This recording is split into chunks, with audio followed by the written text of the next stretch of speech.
எல்லாருக்கும் ஒரு மிகப்பெரிய வணக்கங்கள். ரொம்ப நாள் ஆகுது மீட் பண்ணி. After so many hectic days back to the farm அப்படின்னு கூட சொல்லலாம். இனிமேல் பற்றி நம்மளோட கண்டென்ட் எல்லாம் ரொம்ப பெருசாது. இது வந்து ஷார்ட் அண்ட் கிறிஸ்பான கண்டென்ட்டா வந்து அன்னைக்கு நடக்கிற விஷயங்கள், அன்னைக்கு என்ன பண்ணிருக்காங்கன்றத டீப்பா அனலைஸ் பண்ணி பேச போறோம். அந்த மாதிரி ஒரு விஷயம் தான். அதாவது இதை நான் ஸ்டார்ட் பண்றதுக்கு எங்க இருந்து எப்படி ஸ்டார்ட் பண்ணுதுன்னு தெரியல. 1990s 80sலயே வந்து ஹைடெக் திருட்டு எல்லாம் நிறைய நடந்திருக்கு. பயங்கரமா வந்து அட்வான்ஸ் டெக்னாலஜி யூஸ் பண்ணி எல்லாம் பயங்கரமா திருடி இருக்காங்க, பண்ணிருக்காங்க. அது வந்து வெளியிலேயே தெரியாம 10-20 வருஷம் எல்லாம் மறைச்சிருக்காங்க. அதெல்லாம் நடந்த காலம் எல்லாம் நம்ம பார்த்திருக்கோம், நிறைய பேசியிருக்கோம், கேள்விப்பட்டிருக்கோம். இப்படி எல்லாம் கூட திருடுவாங்களா, இதுல எல்லாம் கூட வச்சு திருடுவாங்களா அப்படின்னு கேள்விப்பட்டிருக்கோம். பட் ஆனா வந்து இந்த ஒரு திருட்டு வந்து இன்னைக்கு நான் பார்த்தேன். ஆக்சுவலா பார்க்கும்போது ஏதோ ரொம்ப பிரசித்தி பெற்ற ஒரு இடம், நம்ம வந்து அடிக்கடிக்கு போற இடம். இந்த இடத்துல ரொம்ப எல்லாம் சஸ்பென்ஸ் கிடையாது. எஸ், திருமலா திருப்பதி தேவஸ்தானத்துல இந்த ஒரு திருட்டு நடந்திருக்கு. ரவிக்குமார்னு ஒருத்தர், அவர் என்ன பண்றாருன்னா, திருமலா தேவஸ்தானத்துல வந்து ஊழியரா, ஆரம்பத்துல வந்து சின்ன சின்ன பணிகள் செய்யற ஒரு ஊழியரா வந்து 20 வருஷத்துக்கு முன்னாடி போய் சேர்றாரு. அவரோட வேலை எல்லாம் வந்து ரொம்ப எப்படி இருந்தா சாட்டிஸ்ஃபைங்கா இருந்ததுன்னு சொல்லிட்டு தேவஸ்தானத்துல இருக்கவங்க வந்து வேலை போட்டு தராங்க, ஒரு குமாஸ்தாவா.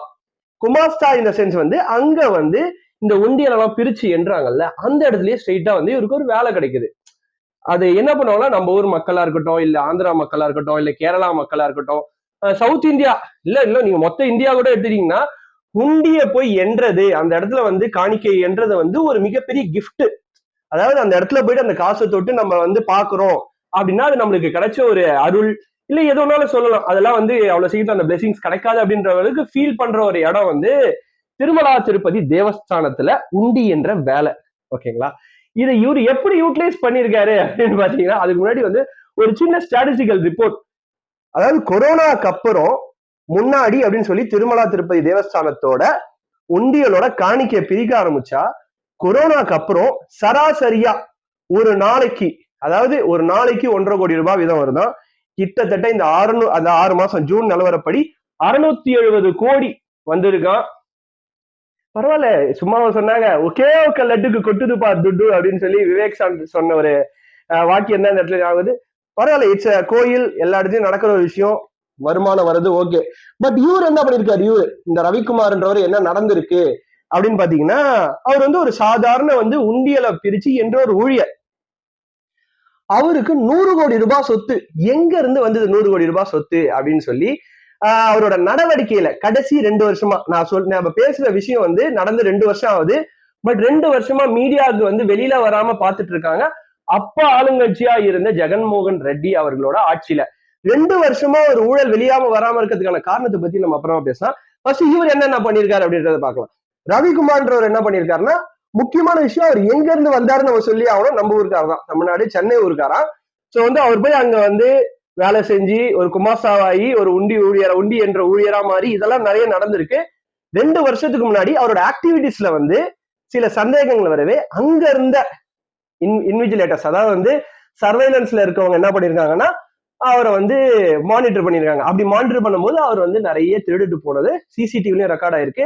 அதே சமயம் வந்து அவரை விசாரிக்கும் போது சில அதெல்லாம் திருடின பொருள் எல்லாம் எடுத்து கொடுத்திருக்காரு. இவ்வளவு டைட் செக்யூரிட்டி, ஆயிரக்கணக்கான கேமராஸ், ஸ்ட்ரிக்ட் போலீஸ் ஆபீசர்ஸ், பயங்கரமான செக்யூரிட்டி கார்ட்ஸ் இருக்க திருமலா திருப்பதி தேவஸ்தானத்துல எப்படி இந்த திருட்டு நடந்ததுதான் ஃபர்ஸ்ட் கேள்வி. அது இல்லாம யாருமே உடன்பாடு இல்லாம ஒருத்தரால திருட முடியாதுன்றது உலகம் அறிஞ்ச உண்மை. அது நம்மளுக்கும் தெரியும், இன்வெஸ்டிகேட் பண்றவங்களுக்கும் தெரியும், என்னென்ன நடந்திருக்கு அப்படின்னு சொல்லி உள்ள இருக்கவங்களுக்கும் தெரியும்.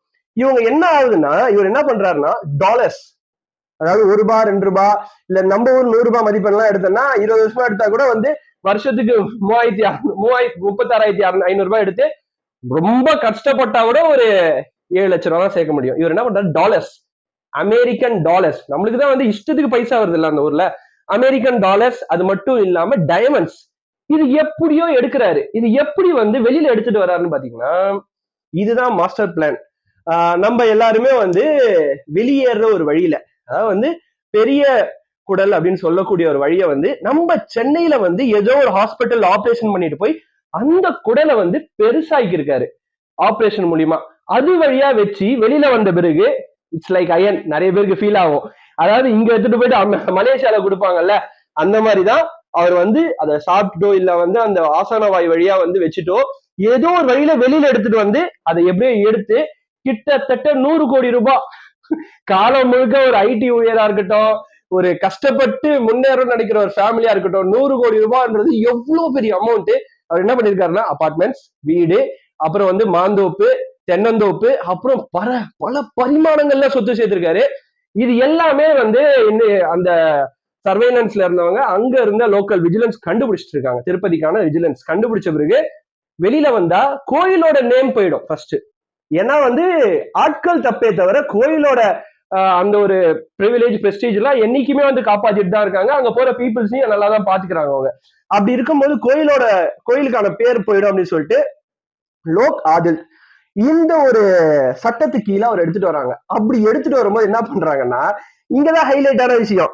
நீங்க வந்து ஒரு சட்டத்துக்கு கீழே எடுத்துட்டு வரீங்க அந்த லோக் ஆதில்ன்ற சட்டத்துல. அது ஆக்சுவலா என்னன்னா, ஒரு ப்ராப்ளம் வந்து இமீடியட்டா சால்வ் பண்ணும், அதுவும் வந்து மியூச்சுவல் கன்சர்ன்ஸோட சால்வ் பண்ணுன்றதா விஷயம். அவரு வந்து 100 கோடி ரூபாய் சம்பாதிச்சிருக்காருன்னா ஒரு மியூச்சுவல் கன்சர்ன்ஸ்க்கு வராங்க. யாரு? திருப்பதி தேவஸ்தானமும் அப்புறம் நம்மளோட விஜிலன்ஸும் அவரும் சேர்ந்து நீங்க சம்பாதிச்ச 100 கோடி ரூபாய் சொத்துல ஒரு பங்கை வந்து தேவஸ்தானத்துக்கு எழுதி கொடுக்கணும் அப்படின்னு சொல்லி ஒரு என்ன ஒரு அக்ரிமெண்ட்டுக்கு வராங்க. அப்படி அக்ரிமெண்ட்டுக்கு வரும்போது நியாயப்படி பார்த்தா ஒரு 100 கோடி ரூபாய் ஒரு சொத்து வச்சுங்க, அது 3ல ஒரு பங்குனா 33.4 இல்ல 34 கோடி ரூபாய். சோ வந்து அதோட சொத்தை எழுதி கொடுத்துறாரு அவரு. அது மட்டும் இல்லாம இதுதான் ஹைலைட்டான விஷயம், அங்கேயுமே ஊழல் நடந்திருக்கு. என்னன்னா இதர பல சிபிஐ ஆபீசர்ஸ், அது மட்டும் இல்லாம அந்த விஜிலன்ஸ் ஆபீசர்ஸ், அது மட்டும் இல்லாம அங்க இருந்த போலீஸ் ஆபீசர்ஸ்லாம் அவர்கிட்ட இருந்த இன்னும் எக்ஸ்ட்ரா சொத்தெல்லாம் எழுதி வாங்கிட்டாங்க அப்படின்ற கம்ப்ளைண்ட் அப்பவே ஃபைல் ஆயிருக்கு. இது எல்லாமே 2 வருஷம் வெளியில வராம பாத்துக்கிட்டது தான் அவங்களோட ஹைலைட்டான விஷயம். இப்ப இது ஏன் வந்திருக்கு அப்படின்னு பாத்தீங்கன்னா, எஸ், தேர்தலுக்கு அப்புறம் ஆட்சி மாறிடுச்சு. இப்ப சந்திரபாபு நாயுடு அவர்கள் அங்க வந்து சிஎம்மா இருக்காரு. சோ வந்து அங்க இருக்கிற ஒருத்தர் வந்து டிடிடில இருக்கிற ஒருத்தர் வந்து இதை ஒரு கம்ப்ளைண்டா ஃபைல் பண்ணி இதை வந்து சொல்லியிருக்காரு. இப்போ ஒரு 2 வருஷம் கழிச்சு இதை வந்து கலர ஆரம்பிச்சிருக்காங்க.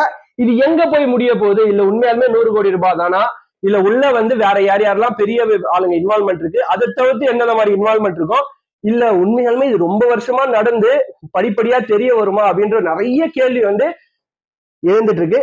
இது வந்து அந்த பர்டிகுலர் ரவி குமார் அவர் மட்டும் இல்ல, கண்டிப்பா ஒருத்தரால 100 கோடி ரூபாய் திருட முடியாது அப்படின்றத எந்த மாற்று கருத்தும் இல்ல.